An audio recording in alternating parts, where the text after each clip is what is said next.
इस चीज़ में कुछ कोई रैंडम नहीं है कि भारतीय दर्शन की जो शुरुआत हुई है वो पहले तो हुई थी कि बाह्य जगत में जो भी कुछ हो रहा है, जो भी कुछ हो रहा है, जो भी कुछ नेचर कर रहा है, जिसको कहा जाता है उपनिषदों में आदि दैविक चीज़ें जो हो रही हैं, जो बाहर प्रॉब्लम्स हो रही हैं, इस पे इसके सॉल्यूशन के लिए मतलब 3 तरह के दुख बताए गए हैं वेदांत में, आदि दैविक, आदि भौतिक और आध्यात्मिक। तो आदि दैविक जो दुख है, बेसिकली इसका मतलब होता है कि बाह्य जगत में जो भी कुछ नेचुरल डिज़ास्टर्स आ रहे हैं, लेट्स से बाढ़ आ गई, तो बाढ़ में कई लोग मर गए और बहुत चीज़ें ख़राब हो गई, रिसोर्सेज ख़राब हो गए, ये चीज़ें हो गई। तो जब इन चीज़ों पे बात आती है तब शुरू के दर्शन में यानी कि वेदों में हम देखते हैं कि हमारे ऋषिगण जो भी हैं वो बात कर रहे होते हैं, यज्ञ कर रहे होते हैं कि ये चीज़ें ना हों। बट धीमे धीमे हम बढ़ते हैं, आगे बढ़ते हैं, हम ब्राह्मण आरण्य के यहाँ तक की आते हैं, फिर हम वेदांत तक की जब पहुँचते हैं यानी कि उपनिषद तक की जब हम आते हैं, तब हमको पता चलता है कि इन तीनों दुखों में सबसे जो इम्पोर्टेंट जो दुख है वो है आध्यात्मिक। क्योंकि ये जो प्रकृति का प्रवाह है ये तो सब संयोगवश है, लेकिन जो चुनाव है चेतना का वो तो एक इंडिविजुअल की बात है ना। सेल्फ रियलाइजेशन जो है उसका पार्ट है आध्यात्म का, सेल्फ रियलाइजेशन यानी कि जिसको कहते हैं आत्मबोध। आत्म को जानना हमेशा से वेदांत का सबसे पहले मतलब फर्स्ट जो रहा है कि मुझे इन द सेंस कि दर्शन में सबसे पहले जो प्रायोरिटी दी जाती है वो दी जाती है सेल्फ को, और कहा जा सकता है इस चीज़ को कि सेल्फ के ही बारे में जानने की जो बात है वो अध्यात्म में है। अब बात आती है कि आखिर क्या है सेल्फ नॉलेज, सेल्फ रियलाइजेशन। तो उससे पहले क्यों ना हम ये समझ लें कि क्या नहीं है सेल्फ रियलाइजेशन। सेल्फ रियलाइजेशन ऐसा कुछ नहीं है जो बात करता है इनलाइटनमेंट की, वो या तो एक बात करता है एक मूवमेंट की कि वहाँ पे जाके एकदम से आपको रियलाइज़ होता है कि मुझे सत्य पता चल गया, मुझे ऐसा कुछ पता चल गया, मुझे इतना पता चल गया, या मुझे कुछ ऐसा पता चल गया जो आम लोगों को नहीं पता है। हालांकि ये जो लास्ट स्टेटमेंट था वो कहीं ना कहीं आत्मबोध वाले व्यक्ति के लिए सही है, लेकिन इसमें कुछ मेटाफिजिकल नहीं है, इसमें कुछ ऐसा नहीं है जिससे हम कुछ मिस्टीरियस चीज़ को पता कर सकें, ऐसा कुछ नहीं। अगर हम कह रहे हैं कि कुछ ऐसा पता चल गया जो आम जनता को नहीं पता, आम जन को नहीं पता है, इससे मेरा आशय ये बिल्कुल भी नहीं है कि कुछ ऐसा पता चल गया जो बहुत ज़्यादा जैसे आई वुड से कि कोई स्वर्ग का पता चल गया या किसी ब्रह्म का। जैसे अगर हम कह दें कि आम जनता समझती है, आम लोग समझते हैं कि ब्रह्म का मतलब होता है कि कुछ एकदम से रियलाइजेशन हो जाना। रियलाइजेशन बस यही होता है at the end of the day कि चेतन जो है बस वो एक संयोग है, और असल में प्रकृति का प्रवाह का I am just a part of this flow. ये जो है रियलाइजेशन, इसको कहते हैं सेल्फ रियलाइजेशन। कृष्णमूर्ति साहब ये चीज़ क्यों कहा करते थे कि you have to observe the things, या जस्ट ऑब्जर्व इट, और ये चीज़ देखो कि you are the part of that thing. ये क्यों कहते थे? ये तो बहुत पुरानी बात है, ये तो वेदांत के समय की बात है, और ये वेदांत ने ही सबसे पहले चिंतन करा था।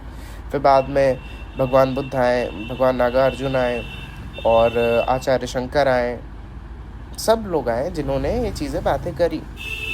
और आज के नए समय पे आचार्य कृष्णमूर्ति आए जिन्होंने सेल्फ रियलाइजेशन की बात करी। क्या है सेल्फ रियलाइजेशन? और मेथड एज सच कुछ नहीं है, just to observe yourself, just to observe the things which going in you. Like जो भी हम प्रॉब्लम्स देख रहे कहीं ना कहीं वो यहाँ से निकली हुई हैं दिक्कतें। बाह्य जगत में भी अगर जो हम चॉइसेस बनाते हैं वो कहीं ना कहीं जो सेंटर होता है हमारे माइंड का, हम उससे चूज़ करते हैं कि ये हम मेरे लिए सही रहेगा या ये मेरे लिए सही रहेगा। वो चॉइस ही आपको मुक्ति की तरफ ले जाती है, वेदांत कहता है। वो चॉइस आपको ले जाएगी कि आप असल में मुक्त होगे कि नहीं होगे। अगर आपकी चॉइस अच्छी रही तो आप मुक्त होगे, अगर आप अच्छी चॉइस नहीं रखोगे तो आप नहीं मुक्त रहोगे। आज के समय में मॉडर्न जो रिलीजन जो आ रहा है, जो जिसको कहा जाए पॉप रिलीजन, यहाँ से अगर हम हटें भी बिलीफ सिस्टम पे, तो वो लोग आजकल के लोग एनलाइटनमेंट या कुछ एकदम एक्सपीरियंसेस, साउंड्स, इन सब की बात होने लगी है।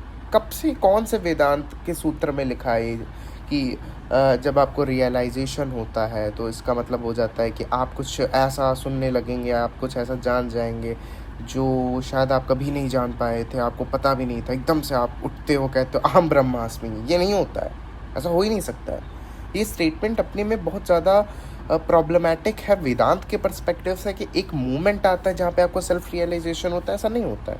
जो बहुत गुरु हैं, बहुत गुरुजन हैं जिनके ऊपर मैंने वीडियो बनाया, उनका ये मानना था कि इनलाइटेंड मैं हुआ हूँ, और मेरी लाइफ में ऐसा मोमेंट आया जहाँ पे मुझे ऐसा फील हुआ कि नाउ आई एम लिबरेटेड। ऐसा नहीं है, ऐसा बिल्कुल भी नहीं है। आध्यात्म के दृष्टिकोण से तो बिल्कुल नहीं है, दर्शन के दृष्टिकोण से कहीं ना कहीं ये चीज़ हो भी सकती है, क्योंकि उसमें थियोलॉजी आ जाती है। थियोलॉजी में तो सब कुछ आ गया। तो बात ये है, तो सेल्फ रियलाइजेशन सतत प्रयास है एक मुक्ति का, एक हर समय, हर प्रत्यक्ष जिसको कहा जाएगा, उसकी बात है ये सेल्फ रियलाइजेशन। ना कि ये कि हम कह रहे हैं कि एक लोग थे, वो ध्यान करने बैठे, वो फला फला योग करते थे, वो फला फला चीज़ करते थे, अब वो एनलाइटेंड हो गए। ऐसा नहीं होता है, ऐसा होता ही नहीं है। क्योंकि ये भी कहना, तो ये भी एक मनुष्य की कल्पना की बात है। आप इसको चीज़ को समझिएगा। सेल्फ रियलाइजेशन की ज़रूरत इसीलिए है क्योंकि हम सफरिंग की स्टेट में है। हर व्यक्ति, आज भी हमारे लिए उपनिषद क्यों ज़रूरी है, आज भी हमारे लिए उतने ही ज़्यादा कहा जाए रिलेटेबल क्यों है उपनिषद? क्या हमने ये चीज़ कभी सोची है कि क्योंकि सफरिंग तो हमेशा से रही है, सफरिंग है भी, इसीलिए उपनिषद हमारे लिए अभी भी उतना ही ज़्यादा हम उनसे रिलेट कर पाते हैं। क्योंकि मनुष्य की चेतना का स्तर पैदा होते ही तो एक मिनिमम रहता है हर किसी में, फिर वो हाई कॉन्शियसनेस की तरफ अपनी चॉइसेस के बेसिस पे बढ़ता है, तब वो जाके लिबर्टी की तरफ आता है।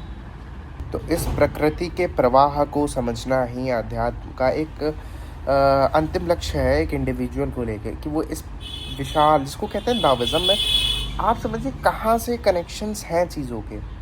ताओइज्म भी कह रहा है सेम चीज़, बुद्ध भी कह रहे हैं वही चीज़, नागार्जुन भी आ गए, उन्होंने भी सेम चीज़ कहा, शंकराचार्य भी आ रहे हैं, वो भी यही चीज़ कह रहे हैं। मॉडर्न में कृष्णमूर्ति साहब आ रहे हैं, बिना किसी धर्म का, बिना किसी पुस्तक का नाम लिए, वो भी वेदांत की बात कर रहे हैं। तो मतलब कितना ज़्यादा कनेक्शन है चीज़ों में, कितना ज़्यादा। बाबा बुल्ले शाह आ गए, बाबा कबीर साहब आ गए, सब लोग आ गए, मिल गए एक उस पर, मीरा बाई आ गए। यही खूबसूरती है वेदांत की, यही खूबसूरती है आध्यात्म की अपने में। मनुष्य को आप अगर चाहते हैं कि वो एक उच्चतम स्तर पे आए, तो उच्चतम स्तर की भी बात कौन कर रहा है? अध्यात्म कर रहा है। हायर कॉन्शियसनेस, उच्चतम चेतना, उच्चतम चेतना का व्यक्ति जो होगा वही एक, अगर जैसे मैंने कल की वीडियो में कहा, एक आइडिया पूरी सोसाइटी को बनाता है। मैं आपसे कह रहा हूँ, अगर एक आदमी की चेतना के स्तर को बढ़ाया जाए तो वो सबसे खूबसूरत समाज बना सकता है। वही ही एकमात्र व्यक्ति होगा जो सबको इन्फ्लुएंस करेगा पॉजिटिवली। जैसे स्वामी विवेकानंद थे, रामकृष्ण परमहंस हुए, इन सब की वजह से हम आज देख पाते हैं कि कहीं ना कहीं सनातन धर्म की मूल धारा की चीज़ें अभी भी हमारे भीतर हैं। वरना हम तो रूढ़िवादिता में फंसे थे। हमें क्या लेना देना सेल्फ रियलाइजेशन से, आत्मज्ञान से, आत्मबोध से? आत्म का तो अब नामो निशान नहीं बचा है सनातन धर्म में। अब उसमें बचा है सुबह उठो, ये कर दो, वो कर दो। इसमें आत्मचिंतन किधर गया? ये तो तुम्हारी मूल धारा से निकल के आ रही थी चीज़, इसमें आत्मचिंतन कहाँ है? इसमें आत्मज्ञान किधर है? और अगर आपने मेरी कुछ और वीडियोस भी देखी होंगी तो उसमें आपको इतना भी पता चलता होगा कि मैं ज़्यादातर टाइम क्रिटिसिज्म में, आज का पॉप रिलीजन है उसको बहुत कहता हूँ, वो लायक है कहने के लिए। जो आज आप अपने जीवन में चिंताएं देख पा रहे हो, आपको बहुत ज़्यादा ही छुपा के रखा गया आपसे दर्शन को, और छुपा के जानबूझ के नहीं रखा गया। असल में आपके जो ऊपर बैठे हैं, यानी कि आपके पेरेंट्स, उनके पेरेंट्स, उनके पेरेंट्स, ये बहुत बड़ा श्रृंखला जो है, ये खुद वंचित रहे हैं। आपको वंचित रखा गया है आपके असल दर्शन से। और जब कोई व्यक्ति आके आपसे कहता है कि क्योंकि अब आप कट्टर बन चुके हो किसी भी चीज़ के लिए, लेट से आप एक बहुत तगड़े शैव बन चुके हो, या बहुत तगड़े वैष्णव बन चुके हो, या बहुत बड़े आप शाक्त संप्रदाय वाले बन चुके हो, आप एकदम जुटे पड़े हो, फिर आपको जब बताया जाता है कि जो है ये नहीं बात है, असल बात ये है, आपको चोट पहुँचती है, आपकी बुद्धि पे बहुत बड़ा एक आता है कि ऐसा क्या? आप मानोगे ही नहीं। आप भले ऊपर-ऊपर से कह दो, लेकिन आपके कहीं न कहीं वो रूट्स में आ चुका है। आप एक्सेप्टेंस में नहीं आ पाओगे। मैं खुद कट्टरवादी था, लेकिन मैंने अपनी बुद्धि खुली रखी चीज़ों के प्रति। ये खुलवाई गई। जब मैं ओशो से जुड़ा, तब मुझे सोचने समझने की क्षमता मेरे अंदर आई।